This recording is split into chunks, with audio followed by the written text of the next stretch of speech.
Vamos agora às notícias do esporte. Carlos Ferreira, bom dia. Bom dia, Márcio. Bom dia a todo mundo. Segunda-feira tem Repá, Márcio. E não é um simples Repá.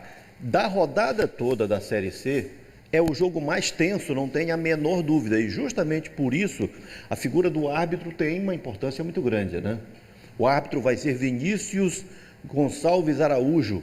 Ele é da Federação Paulista e do quadro da CBF. Vem com uma imensa responsabilidade. Vai ser muito pressionado no jogo. Com certeza. Bom, ocupando a zona do rebaixamento, Ferreira, o Remo encara esse Repá como uma decisão. E o atacante Elton, que marcou o primeiro gol com a camisa azulina, é mais um disposto a ajudar a equipe.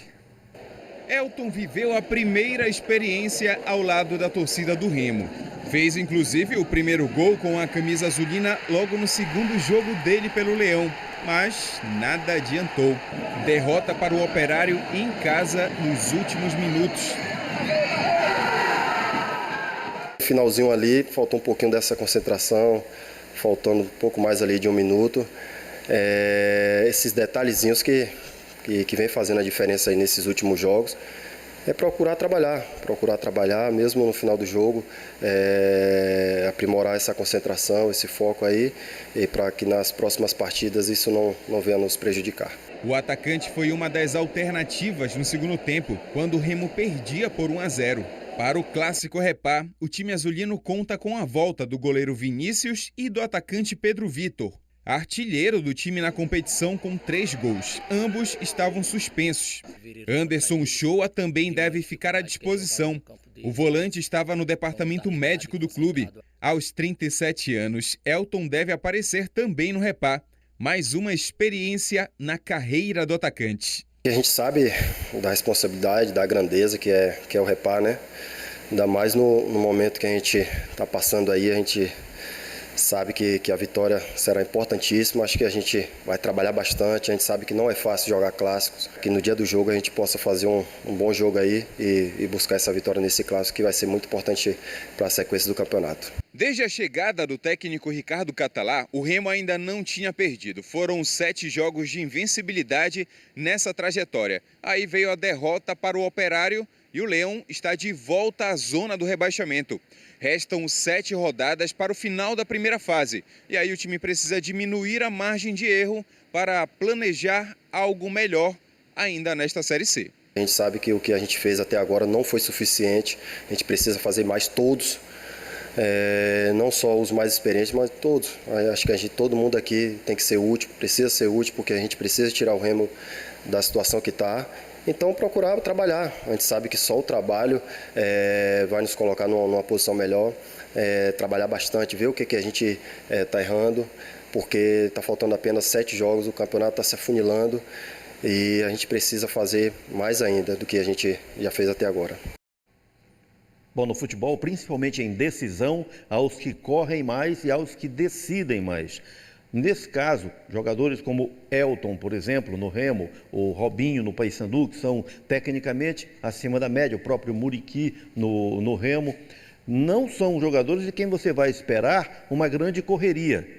O que se espera é que eles tenham eficácia de decidir, né, nas oportunidades que surgirem. Então o Remo deposita no Elton essa esperança, um jogador que não está no seu ideal, está numa escala progressiva de reconquista da sua forma, já tem o crédito de um gol marcado na estreia contra o Operário, encara o Repá e concentra essa esperança, mesmo que não comece o jogo como titular, depende muito do que está se passando na cabeça, nas estratégias do técnico Ricardo Catalá, mas, sem dúvida, por tudo que ele representa no futebol, é um personagem à parte para o Repá da segunda-feira.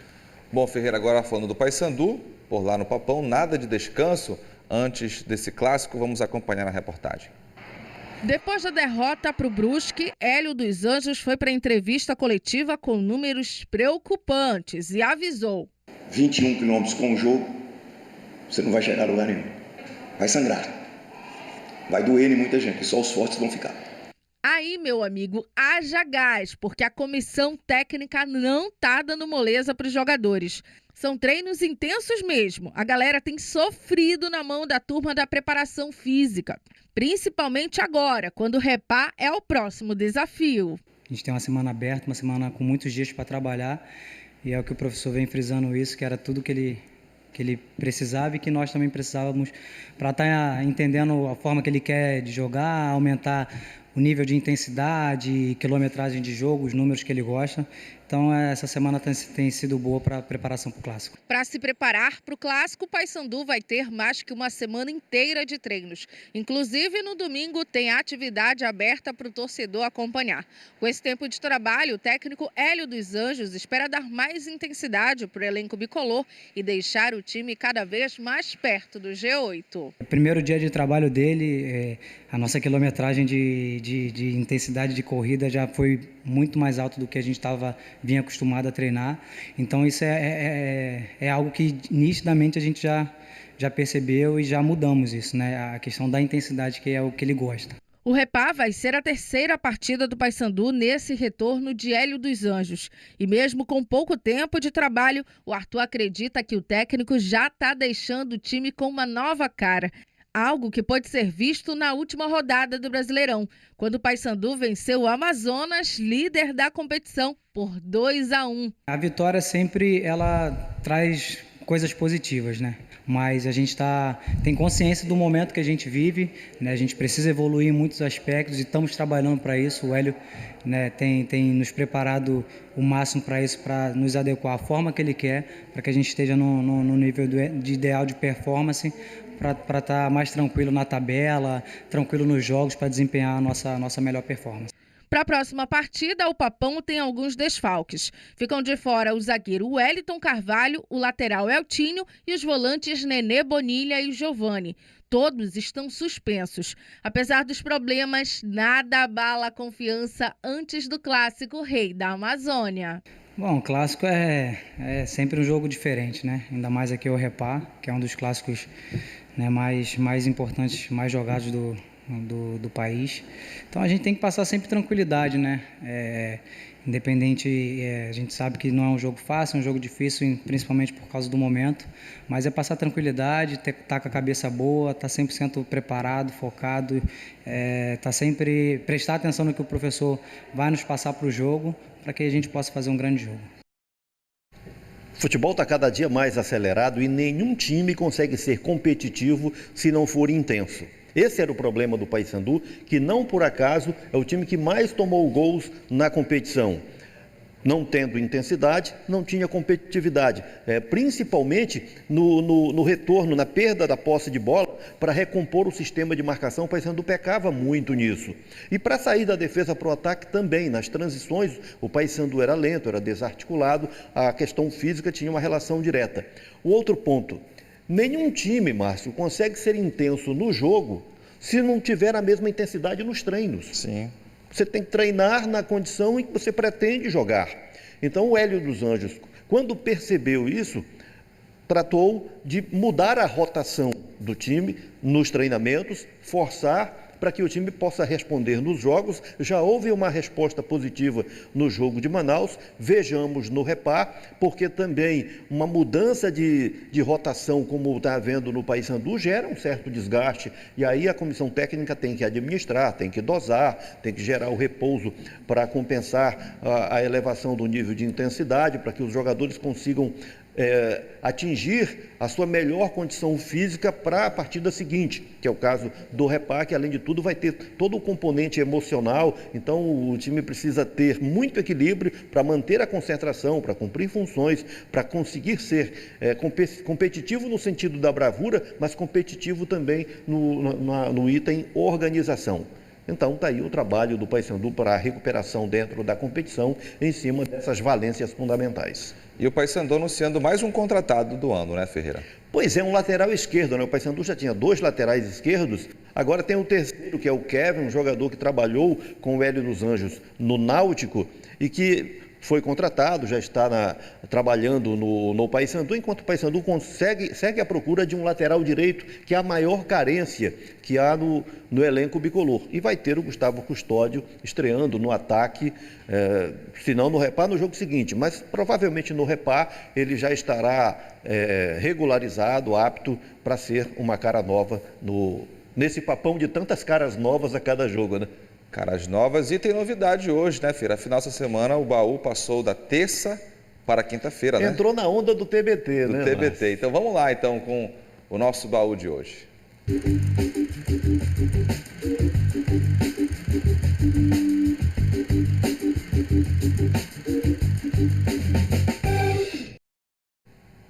Torcedor do Remo, torcedor do Paysandu, vai ao Mangueirão. Já sabe, naturalmente, se é do Remo, vai pelo lado da Augusto Montenegro, já sabe que o lado da torcida do Remo é o Augusto Montenegro e a torcida do Paysandu do lado oposto, do bairro do Bengui. Temos algumas imagens aqui que mostram essa atualidade das posições. Ainda é lado A e lado B, Ferreira, com a mudança do Mangueirão? Ainda é lado A e lado B? Lado A de azulino, B de bicolor.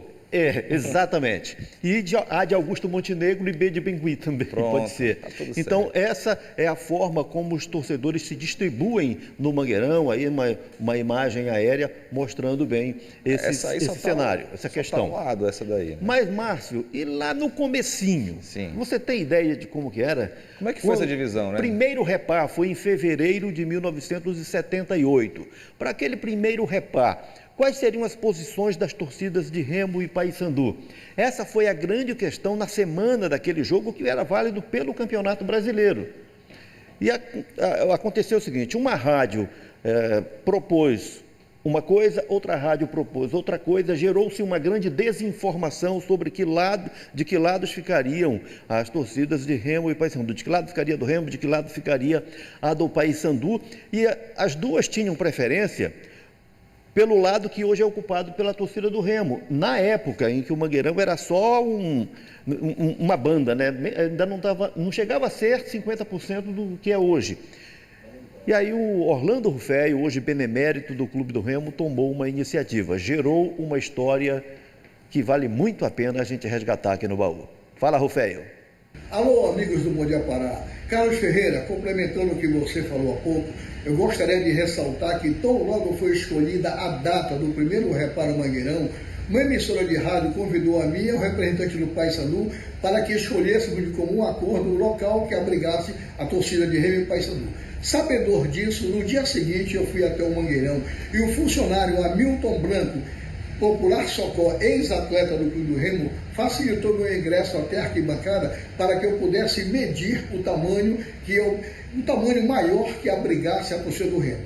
Fui até o superintendente da Fundação Desportiva Paraense, Dr. Alcir Braga, que era grande benemérito do Clube do Remo, fiz uma exposição de motivos a ele aqueceu.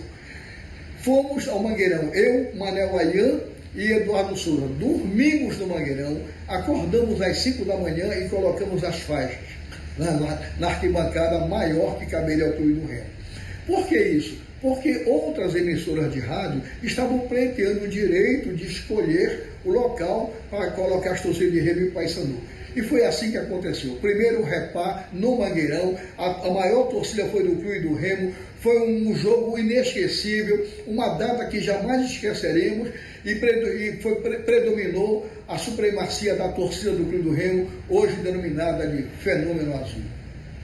Orlando Ruféio, Eduardo Souza e Manuel Aião, os três torcedores que dormiram no Mangueirão para garantir o lado que o Remo preferia, lá do Mangueirão. Vamos ver como era o Mangueirão da época lá do primeiro repá. Olha só, o Mangueirão ali no começo, não chegava a ser uma banda completa ainda, torcedores nas gerais, olha o risco aí, Márcio. É verdade. Como os torcedores, ali não havia muito cuidado, né?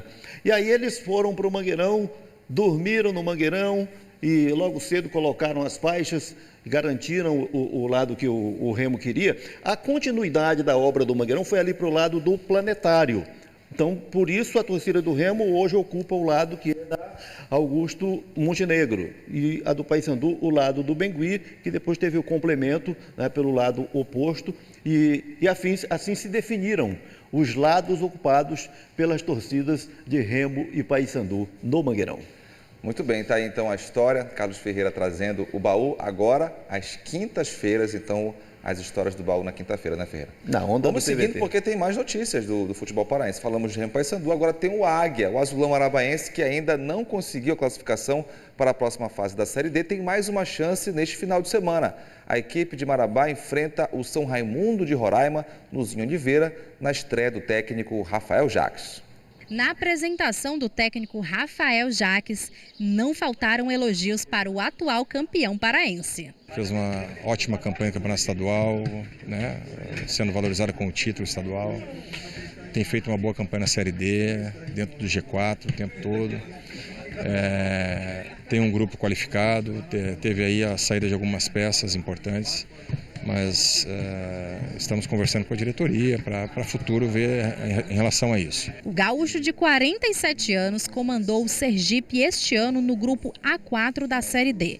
Mas depois de 2 resultados negativos, acabou sendo demitido do Gipão. O treinador teve uma passagem pelo Remo em 2020, onde ficou por 3 meses e caiu depois de uma goleada por 5-1 contra o Brusque, resultando na eliminação da segunda fase da Copa do Brasil. Rafael, qual a experiência que você traz para esse retorno agora no futebol paraense? Bom, o fato de participar mais de uma Série D, por exemplo, mais vezes, né, numa Série D, entender melhor as características por região, né, de cada região, como prefere jogar, como as tendências regionais, conhecendo melhor os jogadores, a característica individual e também coletiva. Então, isso a gente vai agregando com a caminhada no futebol, aí isso tem proporcionado para a gente. O técnico Rafael Jacques já começou os trabalhos para a partida de sábado contra o São Raimundo de Roraima, aqui no Zinho Oliveira, e que pode classificar o Águia para a próxima fase da Série D. Eu espero um grupo extremamente motivado e concentrado. Espero uma torcida que jogue junto com a gente. E dentro disso daí, a união dessas forças todas, a gente buscar o nosso objetivo, que é a vitória. Já convoco o torcedor, não só por mim, mas pelo plantel, pelo grupo, pela dificuldade da competição, pelo jogo difícil que será. Mas o apoio do torcedor é fundamental. Nós precisamos do torcedor e contamos com ele. Olha que conforto, né? O Águia está com essa missão de antecipar a classificação. O que a Tuna já conseguiu. A Tuna já está garantida na próxima etapa da competição. Está entre os 8 times que anteciparam a classificação. E o Águia também pode obter essa classificação antecipada nesse final de semana, se vencer o São Raimundo de Roraima em Marabá. Na Série D, nossos times estão em voo cruzeiro, né? Estão nas nuvens. Na Série D, o voo é turbulento. Na C, né? Na C, para Remo e Paysandu, o voo é turbulento. Na D, é voo cruzeiro para Águia. Série de brigadeiro. Bom, Ferreira, daqui a pouco a gente volta trazendo uma história muito bacana lá de Marabá, inclusive, né? Exatamente. Vamos trazer a história do garoto Andrei, que não tem os pés, mas joga futebol, né? Usa próteses e joga futebol. E os times amadores também, mais de Repá e os times amadores daqui a pouco, e lances de futebol amador, tudo isso no meu retorno. Maravilha, Ferreira, valeu. Até daqui a pouquinho. Vamos ao segundo tempo do esporte, claro, destacando o Repá de segunda-feira, assunto de momento aqui em Belém, né, Ferreira? Márcio, é um jogo que vai dizer muita coisa. Afinal de contas, é o seguinte, essa fase do campeonato vai terminar dia 3 de setembro. Para os clubes, o Repá pode definir muito do futuro, de quem vai brigar contra o rebaixamento, quem vai brigar por classificação. Para os atletas, é uma questão também de mercado de trabalho, porque quem não seguir no campeonato, para no dia 3 de setembro e aí os profissionais também perdem dinheiro. E o Repá é decisivo em todos esses aspectos. Vejamos o que Leão e Papão têm para o confronto da segunda-feira.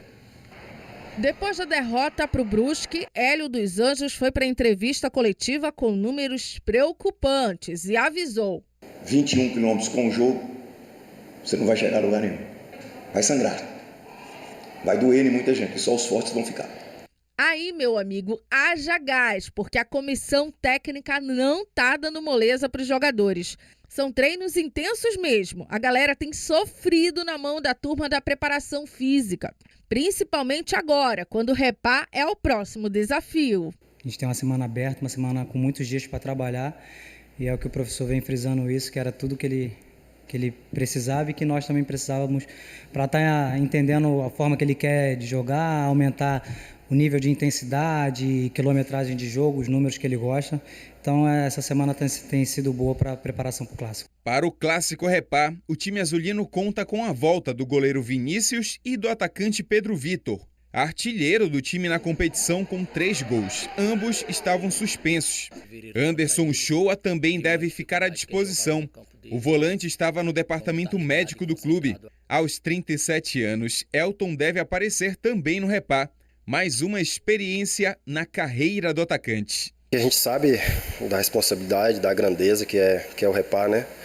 Ainda mais no momento que a gente está passando aí, a gente sabe que a vitória será importantíssima. Acho que a gente vai trabalhar bastante, a gente sabe que não é fácil jogar clássicos, que no dia do jogo a gente possa fazer um bom jogo aí e buscar essa vitória nesse clássico, que vai ser muito importante para a sequência do campeonato. Se a questão for astral, o Paysandu está num astral bem melhor do que o Remo neste momento. Agora, se o assunto for desfalque, o prejuízo é do Paysandu, que não vai ter 4 jogadores que estão suspensos, né? O zagueiro Wellington Carvalho, o lateral Eltinho, não vai ter o Giovani meio campo, não vai ter o Bonilha meio campo, são 4 desfalques. O Remo está num astral pior, porém vai ter força máxima. Você vê que até o Shoa, que ainda está sob cuidados médicos, tem possibilidade de jogar conforme a reportagem. Então, nesse aspecto de poder contar com todas as peças, é o Remo que tem a vantagem. O que vai prevalecer no jogo? Aí deixa a bola responder. Exatamente, Ferreira. Aquela questão do quem está melhor no campeonato, quem está pior, quem está com a astral lá em cima, quem está com o desfalque. Isso vale para comentário nosso até a hora do jogo. Quando a bola rolou, acabou, né? A gente sabe que muda tudo. Nesse ambiente de Repá, tudo rende, né? Eu contei a história no baú, como que se definiram os lados das torcidas de Remo e Paysandu no Mangueirão, certo? Sim. Aí o seguinte, a torcida do Paysandu tira onda, porque a torcida do Remo fica no lado que pega o sol. Isso, à tarde então, né? 4 horas, 5 horas, o sol ainda tá forte. Mas a torcida do Remo tira onda, lembrando que é a torcida do Remo que está diante das câmeras de TV. Então, tudo faz parte, tudo rende nessas discussões aí. A torcida do Paysandu está protegida do sol, mas a do Remo está mais exposta às câmeras, tem esse privilégio. E, seguramente, nós vamos ter um grande público segunda-feira no Mangueirão. Se vai ser a capacidade máxima do estádio, vai ser uma superlotação ou não, é uma questão. Pelo lado do Paysandu existe essa perspectiva, pelo lado do Remo, por uma questão de astral, nem tanto, mas vamos ter um Repá na sua essência, na segunda-feira, jogo extremamente tenso e decisivo. Muito bem, Ferreira, vamos agora à história de um garotinho lá de Marabá, uma história bem interessante, que tem ligação total com o futebol. A Jennifer Florencio, ao vivo, vai fazer o contato com a gente, Carlos. Vamos lá? Jennifer, estamos aqui com o Carlos Ferreira, que também está bem atento a essa história. Conta mais a história desse garotinho aí de Marabá. Bom dia para você. Bom dia, Márcio, bom dia, Carlos, e a todos que estão nos acompanhando aqui no Bom Dia Pará. É verdade, foi o Carlos aí que trouxe essa linda história que a gente vai contar hoje, que é a história de um menino de 11 anos, que é o Andrei. Ele é um exemplo de determinação, não só para os colegas, mas até para os professores, e é o que a gente vai saber agora na história. Cheia de orgulho, Rosana conta como a vida do filho mudou depois que ele entrou na escolinha de futebol. Olha, na autoestima dele, ele melhorou muito nas notas da escola. O físico dele, ele era muito mais gordo. Aí, com o futebol, ele desenvolveu muito o andar, ele anda de bicicleta para cima e para baixo. Mesmo sem ter os membros inferiores e com alteração congênita nas mãos, a deficiência nunca fez o Andrei desistir do amor pelo futebol. Ele teve sempre vontade de jogar bola desde pequeno. Foi fanático por bola. Toda vez que a gente ia na rua, que ele era bebê de cola, ele bola. Eu comprava bola grande, bola pequena, de todo tamanho, ele tinha bola em casa. Como ele não conseguia ficar de pé, que ele demorou a andar, ele andava, jogava de 4 mesmo. Ele jogava com os pezinhos assim pela casa toda, tinha que quebrar as coisas. Era muito... Eu ficava um pouco chateada, mas eu achava bom que ele estava se interessando por alguma coisa. Andrei utiliza próteses para se locomover e é com a ajuda delas que ele, como bom artilheiro, está fazendo muitos gols. Aí eu sempre tinha uma paixão de futebol, assim, de jogar. Só que aí a gente não tinha muito dinheiro naquela época. Não tinha como pagar todo mês a futebol para participar. Até que um dia eu estava na minha escola estudando. Aí uma pessoa caiu do céu muito abençoada, que é a professora Gisele. Me deu um papelzinho do futebol que é de graça, e minha mãe e eu, nós viemos para cá e começamos a participar aqui. Eu comecei me divertindo bastante aqui. Eu achei muito legal isso daí. Além de mandar bem no gramado, Andrei também vem se destacando na escola. Neste semestre, ele tirou 10 em 5 disciplinas. Um dos critérios para continuar no projeto é ter boas notas. Através da parceria, a gente libera, a gente dá uniforme completo, camisa, short, meião, society para quem não tem condições de comprar. E aqui a gente sempre fala isso, quem paga a mensalidade são o próprio aluno. Cerca de 670 alunos participam do projeto Passaporte para a Vitória, uma oportunidade para crianças e adolescentes praticarem o esporte de forma gratuita. Por aqui, o Andrei é exemplo e inspiração para todos os colegas. Porque eu fiquei muito feliz por ele, porque ele pode jogar mesmo não tendo duas pernas. E isso eu gosto, porque assim, os coleguinhas têm inclusão com ele. Não tem diferença nenhuma. O que foi que mudou? Você acha que depois que você começou a jogar, melhorou alguma coisa na tua vida? Melhorou mais assim, porque no tempo era muito triste, assim, não saía muito de casa, não tinha muitos amigos. Mas quando eu cheguei aqui, encontrei vários amigos meus, tive muitos colegas, assim, os professores muito legais também comigo. Aí assim foi indo. Assim foi indo e continua indo. Realmente o Andrei é um exemplo até para a gente seguir, porque não é porque tem limitações que a gente vai abrir mão de um grande sonho. Então, por isso que ele realmente é um verdadeiro exemplo de determinação e que faz com que a gente agora acorde todos os dias até mais determinado com uma história tão linda. Obrigada, Carlos, por ter trazido uma história linda como essa. Márcio. E quando a gente fala de inclusão pelo esporte, a gente está falando dessa integração que está bem traduzida no testemunho do Andrei, né? Muitos amigos, antes não, ficava muito recluso em casa. Agora, muitos amigos, a felicidade de jogar futebol e o esporte, a essência do esporte, uma das funções do esporte passa exatamente por aí. Tem um ponto, Márcio e Jennifer. A partir de agora, o Andrei não é apenas esse atleta diferente, tão especial. Ele é também uma celebridade em Marabá, pode ter certeza. Que legal, bacana, que bom ver o esporte tendo esse poder de unir, de incluir, porque a gente até acompanhou há pouco tempo, você comentou muito, né, Ferreira, aquele lado negativo da violência de torcidas, e tá aí, o esporte é isso, a gente tem que estar mais unido, integrado, não tem que dividir, tem que aproximar, e nesse caso aí, belo exemplo, bela reportagem, viu, Jennifer? Obrigado, Ferreira, por ter trazido essa história, porque, sem dúvida, é uma história inspiradora, positiva, e que bom que ele está sendo muito bem acolhido, está praticando futebol com seus amigos, isso é muito bacana, porque como a reportagem mostrou na feira, ele estava muito recluso antes, e o futebol ajudou nesse sentido de sociabilização dele, né? Todos esses projetos sociais que proporcionam o esporte tem esse efeito, né? Esse, aliás, é um projeto que tem a liderança do Léo Moura, ex-jogador de futebol do Flamengo, de tantos outros clubes,